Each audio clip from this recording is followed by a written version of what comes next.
Ya, pemirsa Tegar TV dimanapun Anda berada, kita lanjutkan dialog spesial kita bersama Dr. Fitra Venosof Arza, Kasih Konseling UDD PMI Provinsi Lampung. Di sesi pertama, Pak Dokter sudah menjelaskan apa itu Kasih Konseling dan UDD PMI Provinsi Lampung, termasuk tupoksinya.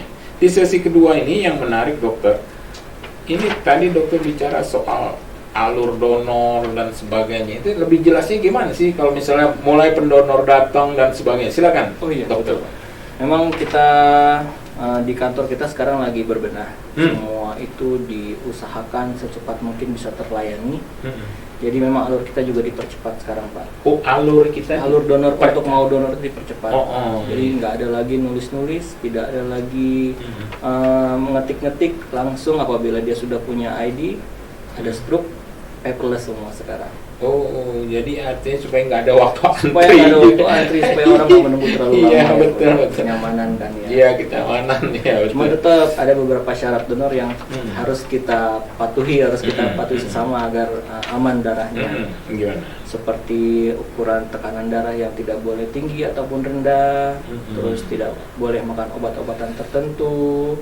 Orang yang datang juga harus dalam kondisi sehat, tidak boleh lagi sakit flu atau sebagainya. Terus juga HB-nya terutama harus memenuhi kriteria donor darah, yaitu 12,5 sampai 17. Setelah itu baru bisa untuk dilakukan donor darah. Itu artinya pendonor datang terus diperiksa oleh petugas PMI gitu maksudnya? Betul, petugas PMI kita sudah ada persiapan, ada pemeriksaan golongan darah dan pemeriksaan hemoglobin. Itulah yang diperiksa sama diperiksa rutin untuk seorang melakukan donor darah. Kalau kira-kira nggak ada masalah baru dilakukan, baru boleh donor darah. Dokter, itu juga ya, kalau misalnya setelah donor darah itu nanti diberikan biasanya ada roti, ada itu gimana, Dokter? Jadi setelah donor darah kita berikan sedikit refreshing, entah itu makanan ringan ataupun biskuit ataupun minuman dan sejenisnya, supaya donor itu bisa minimal memenuhi kecukupan cairan dia kembali. Jadi darah tujuannya itu ya. Iya. Supaya dia balik lagi minimal hampir sama lah dengan yang dikeluarkan, biar bisa memenuhi lagi volume darah yang sudah diambil itu. Semakin banyak darah yang diambil, semakin banyak yang dimakan lah ya. Gimana, Dokter? Iya, sebenarnya sih cairan utamanya, Pak. Makanan berperan penting sebagai penambah buat memenuhi kadar darahnya lagi. Tapi kalau untuk cairan itu memang kita anjurkan setiap habis donor darah minum air putih yang banyak. Oh, gitu ya. Iya. Itu supaya nggak stres juga dan sebagainya. Kembali pulih lah istilahnya, betul. Oke. Kalau manfaatnya sendiri, Dokter? Kalau manfaat donor darah itu sebenarnya ada beberapa. Yang pertama, yang utama itu adalah kita menolong sesama. Itu intinya. Jadi dengan kita donor darah, mudah-mudahan darah yang kita berikan itu dapat manfaat bagi orang yang membutuhkannya, apalagi yang lagi sakit di rumah sakit perlu transfusi ya. Terus yang kedua itu adalah pemeriksaan gratis. Karena setiap kali kita donor darah ada beberapa pemeriksaan yang kita lakukan gratis. Contohnya tadi pemeriksaan tensi, pemeriksaan kadar hemoglobin, dan pemeriksaan infeksi menular tadi. Dan yang ketiga adalah bisa juga sebagai proses atau salah satu metode untuk mengurangi berat badan. Katanya begitu, Pak. Jadi manfaat untuk pendonor sendiri juga ada ya. Seperti tadi Pak Dokter katakan ya. Ya untuk sirkulasi darah gitu ya. Gimana, Dokter? Jadi kan kita setiap kali kita donor mengeluarkan darah yang sudah ada di pembuluh darah. Nah, dengan adanya donor darah itu bisa memicu atau memacu tubuh kita untuk memproduksi darah-darah yang baru. Bisa juga jadi terbebas dari mengurangi resiko penyakit jantung juga, Pak. Itu setahun sekali atau bagaimana? Donor darah bisa dilakukan 2 bulan sekali. 2 bulan. Oke. Dokter, ini kalau dilihat ketersediaan darah atau dilihat dari jumlah pendonor lah, ya kan di Provinsi Lampung itu, misalnya tahun 2022 yang lalu atau sebelumnya, gimana, Dokter? Kalau dari kita lihat dari pergerakan karena kemarin ada COVID ya Pak, Iya, betul. Pak Umar ya, COVID itu kan memang mengurangi semua produktivitas, nggak cuman dari kantor maupun jadi darah juga berkurang. Dulu tahun 2021 kita cuman sampai 50.000 kantong setahunnya itu. Provinsi ya?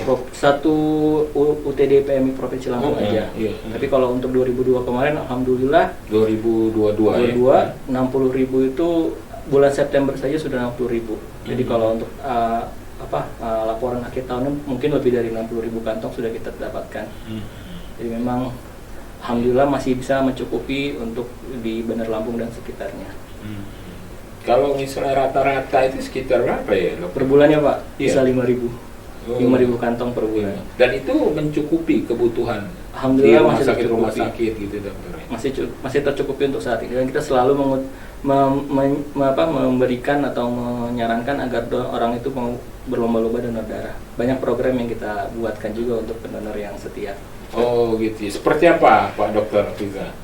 Untuk yang sekarang kan kita ada program donor darah pemula. Donor darah Jadi pemula. kita bekerja sama dengan SMA, SMK dan sejenisnya, karena pada usia seperti itu sudah bisa donor. Usia minimalnya kan 17 Pak. 17 tahun. 17 tahun Oke. sudah bisa donor. Iya. Ada beberapa program seperti ada door prize pada saat donor, ada bingkisan yang menarik juga ataupun yang sebagainya. Ini itu tenaga teknis PMI-nya datang ke sekolah Betul. atau bagaimana? Iya. Kita yang jemput bola ke sekolah Oh, ke sekolah, ke SMA, SMA, gitu ya. SMK. Tadi saja ada ada satu SMA yang sudah kita datangi, alhamdulillah dapat lebih dari 300 kantong darah. Oh, gitu ya. Iya. Bukan hanya SMA, mungkin juga kampus-kampus Kampus, perguruan ya. tinggi gitu ya. Betul, tapi kalau untuk yang sekarang lagi booming nih ke SMA yang pemula karena Oh, memang pemula. usia. Oh, iya. Dia memang- Itu programnya apa? Bulan Januari atau nanti bulan Juli lagi Iya, atau bagaimana? ada, karena kita mengikuti siklus sekolahnya. Karena kalau libur kita nggak mungkin Oh, libur. betul. Oh, Jadi iya. memang betul. mungkin setahun 2 kali begitu. Oh, Tergantung juga sama kerjasama kita sama dinas pendidikan. Iya, betul. Iya, menarik. Selain ke sekolah, mungkin ada strategi lain, Pak Dokter. Ke sekolah ada, ke instansi otomatis juga masih ada Pak.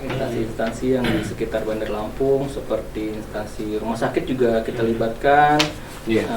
Swasta, industri juga kita libatkan. Jadi Ke perusahaan-perusahaan gitu ya, Dokter ya. segala lapisan masyarakat juga ada, sampai ke, kalau nggak salah, kemarin baru ke dinas kota juga ada. Iya. Ke dinas pemerintah Pemerintah kota, kota, pemerintah provinsi, ada. dinas kepolisian, Kepolisian, atau tentara betul, gitu ya. tentara, iya, betul. Iya, gitu ya. Ya, yang saya tahu Dokter ini biasanya yang agak terus kekurangan darah, persediaan kekurangan darah itu katanya terjadi pada bulan puasa atau bagaimana itu, Dok? Oh iya. Itu gimana? Tuh, jelasnya kan. Karena memang ya itu memang tiap tahun ya Pak Umar ya. Jadi tiap tahun itu kita memang sering kekurangan darah pada menjelang bulan puasa dan menjelang lebaran biasanya. Karena kita tahu kalau donor darah pada pagi hari, apalagi bagi yang berpuasa, itu agak berat, menahan lapar. Iya. Tapi harus juga donor, dan terkadang kalau dia tidak sahur pun tidak boleh donor. Jadi memang strategi pendekatan kita berbeda pada bulan puasa.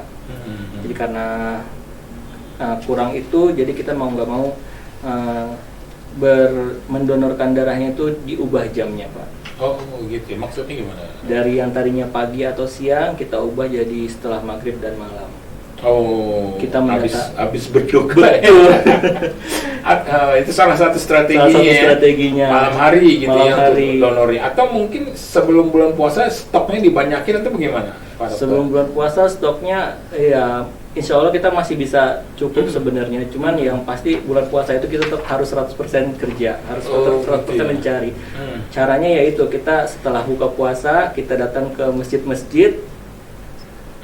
Ada saja yang mendonorkan darahnya pada saat buka, pada gitu ya. saat itu. Pada saat tarawih. Atau setelah tarawih juga ada. Iya, karena kita sebentar lagi lah ya. Iya, betul. April ya Pak ya. Iya, insya Allah ya. Oke.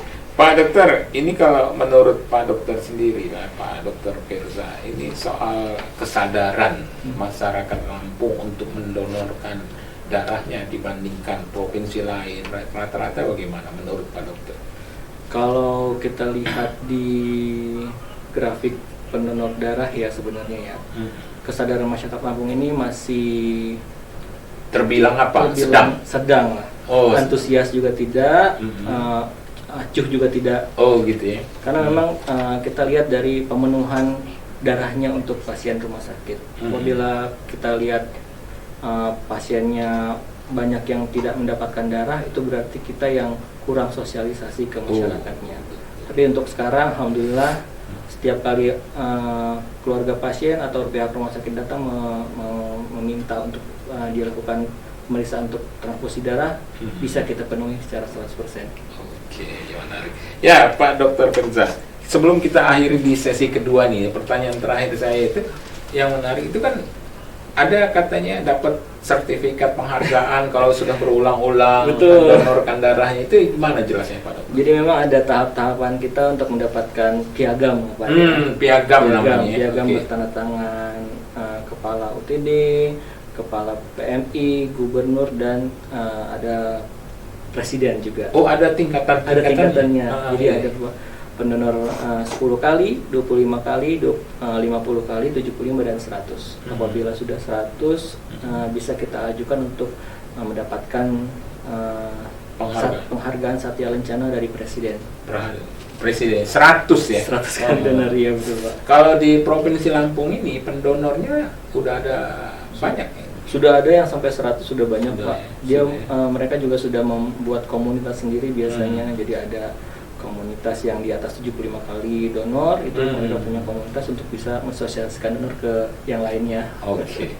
Ya, Pak Dokter, kita akan lanjutkan pada dialog spesial berikutnya. Ya, pemirsa Tegar TV dimanapun Anda berada, dialog spesial kita bersama Dr. Firza Venisius Arza, Kasih Konseling UDD PMI Provinsi Lampung. Kita akan lanjutkan pada sesi berikutnya. Jangan kemana-mana pemirsa, tetap di Tegar TV.